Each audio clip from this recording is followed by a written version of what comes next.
है जमशेदपुर। हमारे पास ये कहानी भेजी है निशांत ने। और ये सिर्फ उनकी कहानी नहीं है।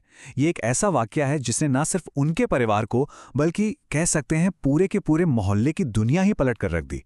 चलिए देखते हैं कि आखिर हुआ क्या था।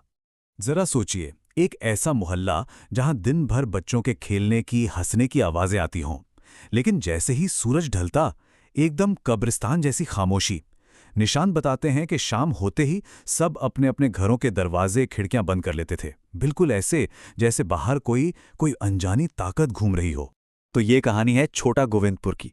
उस समय ये जमशेदपुर के बाहरी इलाके में बस एक नया नया सा एरिया था। और पता है, माहौल कुछ ऐसा था कि कोई भी छोटी सी भी अफवाह जंगल की आग की तरह फैल जाती थी। और बहुत जल्द एक ऐसी ही अफवाह ने पूरे मोहल्ले को अपनी गिरफ्त में ले लिया। आप सोचकर देखिए, दिन में बस 5-6 घंटे के लिए बिजली आती थी। रात होते ही वो जो खाली प्लॉट थे, वो जो कच्ची पक्की सड़कें थीं, सब के सब घने अंधेरे में डूब जाते थे। ऐसे में पूरा मोहल्ला एक दूसरे से कटा हुआ सा लगता था। और ऐसी जगह पर डर को पनपने में ज्यादा वक्त नहीं लगता, है ना? और फिर कानाफूसी का दौर शुरू हुआ। एक परिवार पर काला जादू करने का शक जताया जाने लगा। और जैसे ही ये बात लोगों के कानों तक पहुंची, मोहल्ले में एक के बाद एक मौतें होने लगीं।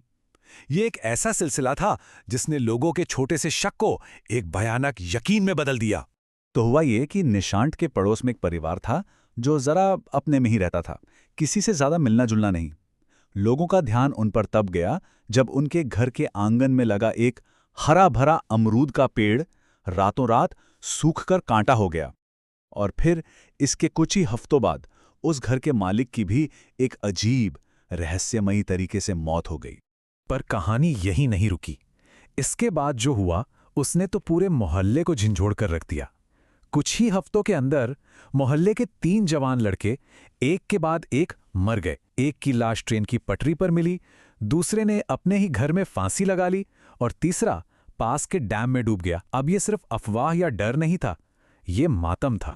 अभी तक ये सारा खौफ पड़ोस की गलियों में था, लेकिन अब इसने सीधा निशांत के घर पर दस्तक दी। उनकी बड़ी बहन, जो कभी घर की जान हुआ करती थी, अचानक बदलने लगी। और ये बदलाव इतना अजीब और डरावना था कि घरवाले उसे पहचान तक नहीं पा रहे थे।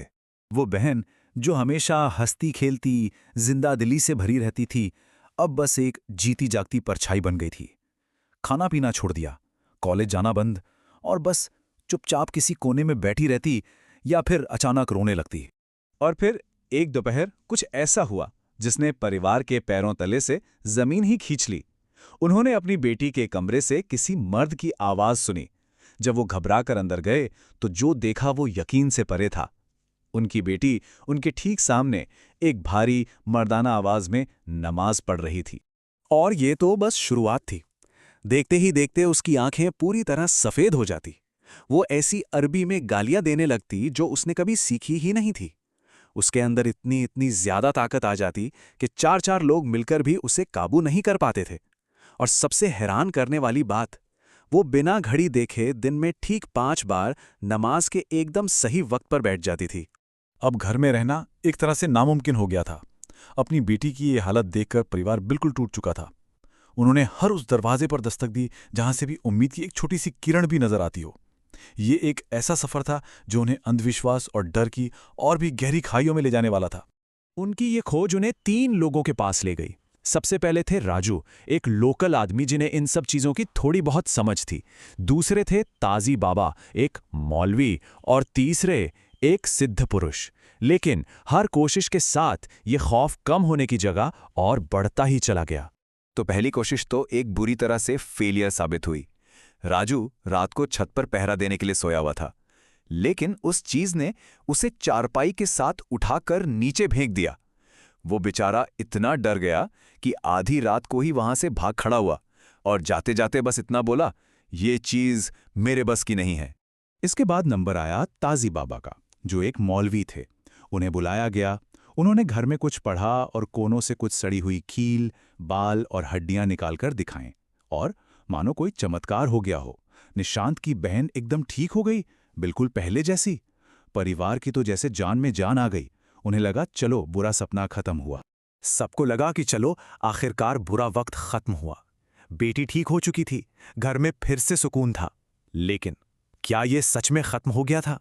नहीं, ये तो एक बड़े तूफान के आने से पहले की खामोशी थी। असली खौफ ने तो अभी दस्तक भी नहीं दी थी। कुछ ही महीने बीते थे कि होसाया फिर लौट आया, और इस बार वो अकेला नहीं था। निशांत की बहन की हालत पहले से भी कई गुना ज्यादा बिगड़ गई। तब परिवार के सामने वो कड़वा सच आया, जिसे सुनकर उनके होश उड़ गए। ताजी बाबा ने उनकी मदद नहीं की थी, बल्कि और पैसे लूटने के लिए उसने जानबूझकर एक और जिन उनके घर पर छोड़ दिया था। अब आखिरकार उनकी तलाश एक सिद्ध पुरुष पर आकर खत्म हुई। वो एक सच्चे ज्ञानी थे, जिन्होंने उन दोनों शैतानी ताकतों को सीधी चुनौती दी। कई दिनों तक एक बहुत मुश्किल पूजा चली, और इसका अंत हुआ घर के पास वाली नहर पर। वहां एक जबरदस्त टकराव के बाद उन्होंने उन दोनों आत्माओं को एक मटके में कैद किया और उसे बहते पानी में प्रवाहित कर दिया। वो आत्माएं तो चली गईं, लेकिन क्या उनके दिए जख्म कभी भर पाए? उस भयानक दौर के बाद उस परिवार का क्या हुआ, चलिए ये जानते हैं। हाँ, निशांत की बहन तो पूरी तरह से ठीक हो गई, लेकिन वो घर कभी पहले जैसा नहीं हो पाया। वहां हर वक्त एक अजीब सी, एक नेगेटिव सी उदासी छाई रहती।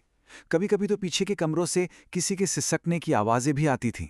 आखिरकार उस परिवार ने बहुत भारी मन से अपने सपनों का वो घर, जिसे उन्होंने खुद बनाया था, उसे हमेशा हमेशा के लिए छोड़ देने का फैसला कर लिया।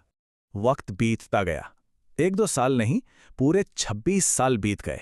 इतने लंबे अरसे के बाद निशांत ने हिम्मत जुटाई उन यादों का सामना करने की, और वो वापस अपने पुराने मोहल्ले गए, उसी जगह जहां उनका बचपन कहीं खो सा गया था।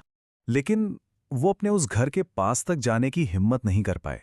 दूर से ही बस एक नज़र देखा, और वो 26 साल पुराना डर एक पल में फिर से जिंदा हो गया। उन्होंने फौरन अपनी बाइक मोड़ी और वहां से वापस आ गए। सच है, कुछ जख्म वक्त के साथ भी नहीं भरते। तो सवाल फिर वहीं आके खड़ा हो जाता है, छोटा गोविंदपुर को असल में किसने सताया